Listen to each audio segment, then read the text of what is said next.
And lastly, shifting gears to something a little bit more solemn, guys. Yeah.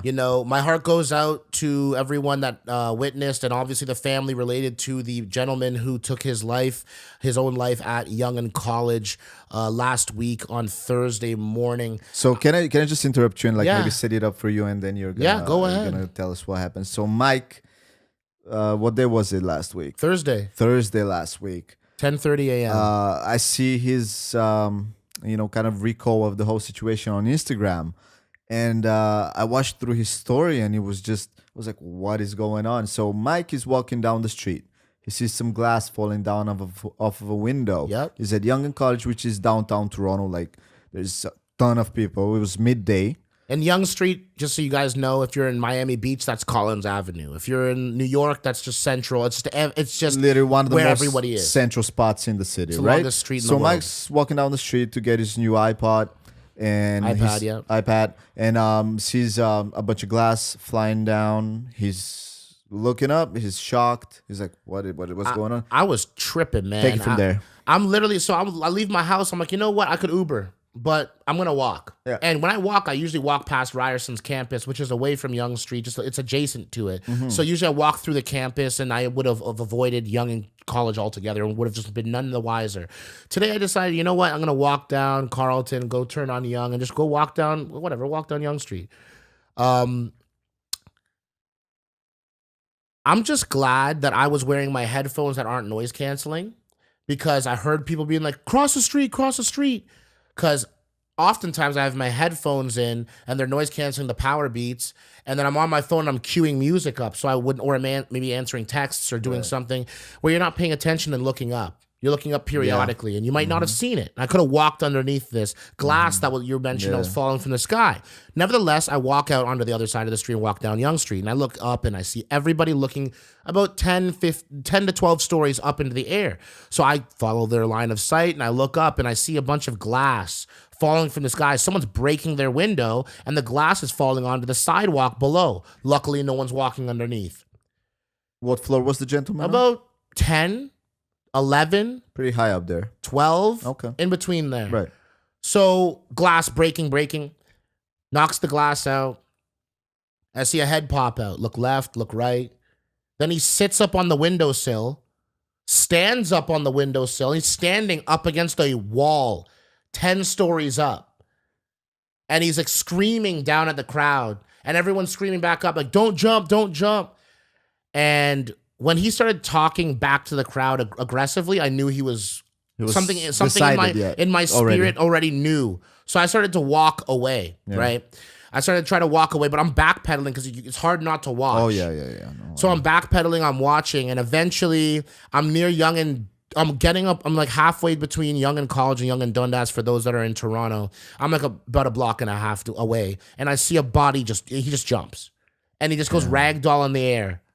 And then silence, and then screams, and there's like 6 and 8-year-old kids that saw this, that were like late for school, and that's what broke my heart. I mean, seeing that is gruesome, but knowing that a 6 or 8-year-old has to go to sleep thinking about that's so difficult. Try to process that one, right? It's very difficult. My heart goes out to those affected, whether it be from spectating or that be your family member, of course, most importantly. I think honestly, my perspective, I'm okay. I'm not here to talk about me anyway, but in the grand scheme of things, guys, we've all been there, myself included, where I've said the words, I just want to kill myself. But when I heard myself say it, like that was about 11 years ago, I stopped myself in my track, and I'm like, that's not who I want to be. That's not the kind of energy I want to welcome into my spirit.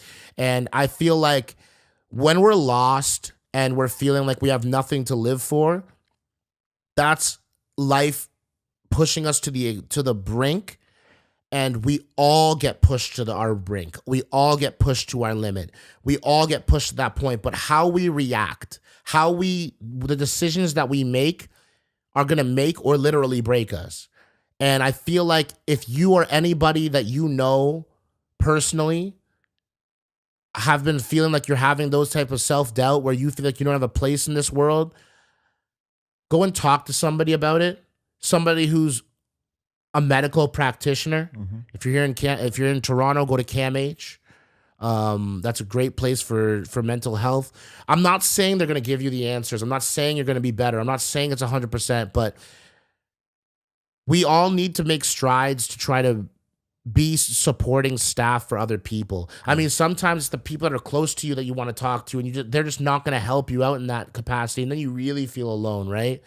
And for me, it's like, it says a lot about society, about the fact that people feel the need to have to, there's so much external pressure to the point where they just crumble like that. Yeah. And they feel like this is what I have to do. This is the only way out.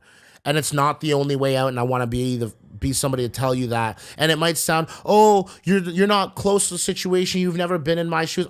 You're right. You're very unique. Everyone's unique. Everyone has their own life that they've lived.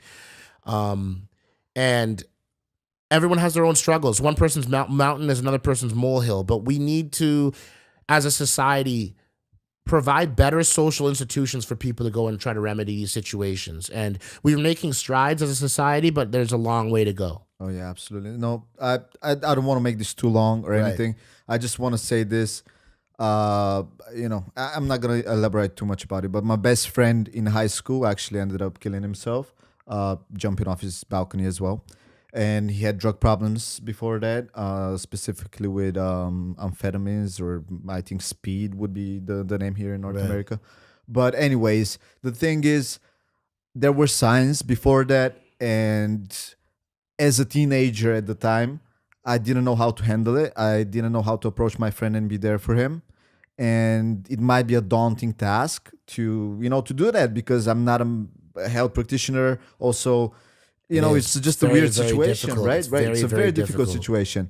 But I'll cut this whole story short. Maybe I'll elaborate one day on it on another episode. But my whole message is, try to be there for people that you love, the people in your family.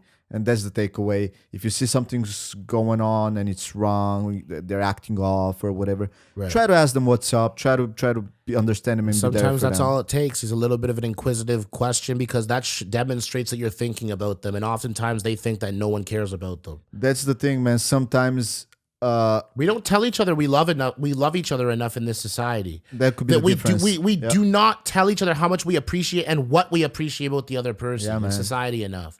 And that's just comes from machismo and a lack of awareness of saying, you know what, I live in a bubble, but there's other people that are living in adjacent bubbles. Yeah. And I need to tell people what I love about them, and whether it be their smile or something about their personality or just anything.